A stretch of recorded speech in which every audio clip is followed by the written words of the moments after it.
दोस्तों, इस संसार में हर व्यक्ति की सोच उसकी असली पहचान होती है। ये सोच ही है जो इंसान को ऊंचाइयों तक ले जाती है या उसे गिरा देती है। कुछ लोग परिंदों को उड़ते हुए देखकर उनके लिए दाना पानी रखते हैं, तो कुछ उन्हें अपने बंदूक के निशाने पर रखते हैं। फर्क केवल नजरिए का होता है। झूठ बोलने वाले का स्वभाव झूठा होता है, लेकिन किसी के झूठ पर विश्वास करने वाला इंसान सच्चे दिल का होता है। ऐसे इंसान के साथ झूठ बोलना खुद की इंसानियत को चोट पहुंचाने के बराबर है। दुनिया में लोगों के तानों से मत डरो। याद रखो, अनजान लोग तो हीरे को भी कांच समझ लेते हैं, लेकिन यह हमारी जिम्मेदारी है कि हम अपनी चमक बनाए रखें। सच्चे रिश्ते एक किताब की तरह होते हैं। समय बीतने के साथ ये पुराने जरूर हो जाते हैं, लेकिन इनके शब्दों और भावनाओं की गहराई कभी कम नहीं होती। मेहनत और सब्र वह कुंजी है जो कामयाबी का दरवाजा खोलती है, और सच्चे रिश्ते वही होते हैं जहां एक दूसरे के लिए सम्मान और समर्पण हो। नमस्कार दोस्तों, आज मैं आपको एक ऐसी कहानी सुनाने जा रहा हूं जो आपके दिल को छू लेगी। यह कहानी केवल मनोरंजन के लिए नहीं है, बल्कि ये आपको जीवन के कुछ ऐसे सबक देगी जो आपके नजरिए को बदल देंगे। यह कहानी है एक धनी सेठ और एक गरीब बुजुर्ग की, जिनके बीच घटित हुई एक घटना ने दोनों के जीवन को बदल दिया। तो चलिए इस प्रेरणादायक सफर की शुरुआत करते हैं। कहानी की शुरुआत होती है और धनी सेठ और उसका अविश्वास। बहुत समय पहले एक बड़े शहर में एक धनी सेठ रहता था। वह किसी राजमहल से कम नहीं दिखने वाले अपने विशाल घर में रहता था। उसका व्यापार दूर दूर तक फैला हुआ था। नौकर चाकरों की उसके यहाँ कोई कमी नहीं थी। लोग उसे सम्मान देते थे, लेकिन उसका दिल बहुत कठोर और अविश्वासी था। सेठ का सबसे बड़ा डर यह था कि लोग उसकी संपत्ति पर नजर गड़ाए हुए हैं। वह किसी पर भी विश्वास नहीं करता था। जब भी वह किसी काम से यात्रा पर जाता तो अकेले ही जाता।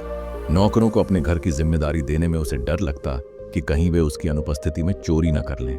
बूढ़े आदमी की विनती और सेठ का कठोर व्यवहार। एक दिन की बात है, रात का समय था। हल्की ठंडी हवा चल रही थी और आसमान में बादलों ने चांद को ढक रखा था। सेठ अपने महल के सामने बने सुंदर बगीचे में टहल रहा था। उसकी चाल में अहंकार था और मन में शांति की जगह चिंता।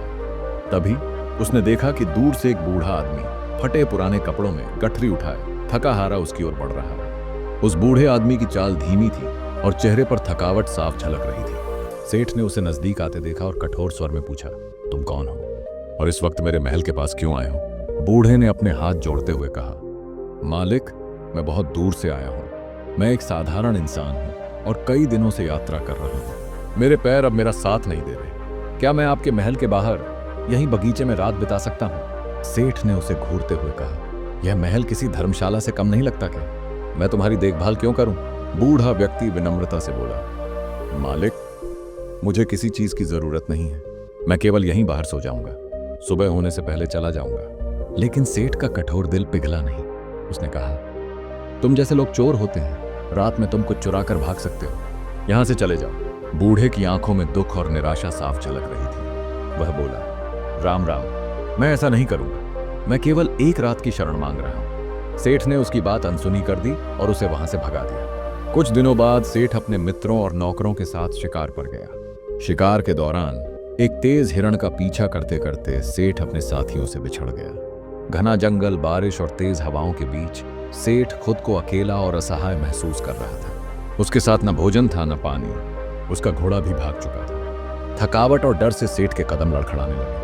वह एक पेड़ के नीचे बैठ गया और अपने सिर को हाथों में छिपाकर रोने लगा। उसके मन में केवल एक ही ख्याल था, काश मैंने उस बूढ़े व्यक्ति को अपने महल के बाहर शरण दी होती। शायद आज मुझे यह दिन न देखना पड़ता। अचानक दूर से एक टिमटिमाती हुई रोशनी दिखाई दी। सेठ ने सिर उठाया और देखा कि एक युवक मशाल लेकर उसकी ओर बढ़ रहा था। युवक के चेहरे पर मुस्कान थी और उसकी आंखों में दया झलक रही थी। युवक ने पास आकर पूछा, भाई साहब, आप यहाँ अकेले क्या कर रहे हैं? क्या आप परेशान हैं? सेठ ने अपनी पूरी कहानी सुनाई। युवक ने सहानुभूति से कहा, चिंता मत कीजिए, मैं आपको अपने घर ले चलता हूँ। वहां आप आराम कर सकते हैं। युवक उसे अपने छोटे से घर में ले गया। उसकी माँ ने तुरंत एक बर्तन में दूध गर्म किया और रोटी परोसी। सेठ ने पूछा, तुमने मेरे लिए इतना क्यों किया? युवक ने गर्व से कहा, मेरे पिताजी कहते हैं कि जो जरूरतमंद की मदद करता है वह भगवान के करीब होता है। जब सेठ सो गया, युवक जंगल में घोड़ा ढूंढने चला गया। घने अंधेरे और बारिश के बीच वह घंटों तक भटकता रहा। सुबह होते होते उसे सेठ का घोड़ा मिल गया। युवक ने घोड़े को सुलाया, खिलाया और आराम कराया। जब सुबह सेठ ने घोड़े को देखा तो उसकी आंखों में आंसू आ गए। सेठ ने युवक से उसके पिताजी से मिलने की इच्छा की।